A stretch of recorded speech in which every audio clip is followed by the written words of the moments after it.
Siyabingelela sinamukele ekhaya lapho sichaza khona amaphupho. Namuhla ke sizobheka izincazelo ngokuphupha uwina ilotho.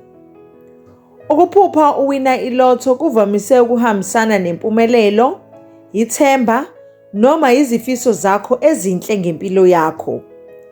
Leli phupho lingabonisa ukuthi unesifiso sokuphuma ezinkingeni zezezimali noma ufuna izinguquko ezinkulu.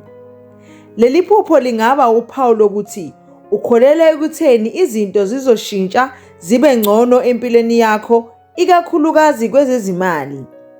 Kwesinye isikhathi kungasho ukuthi unethemba lokuthi impilo izoshintsha kalula ngaphandle kokwenza imizamo emikhulu. Ukuphupha leli phupho kungabonisa ukuthi unethemba elikhulu lokuthola okuthile okukhulu noma okubalulekile okuzofezekisa amaphupho akho. Uma ujwayele ukuba nalolu hlobo lwephupho, kungaba uphawu lokuthi isikhathi sesifikile sokufezeka kwamaphupho akho.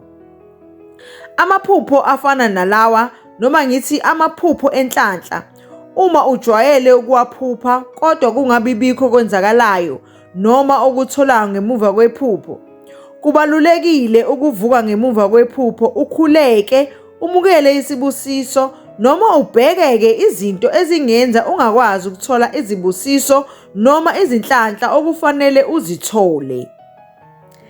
Siyabonga, nisale kahle.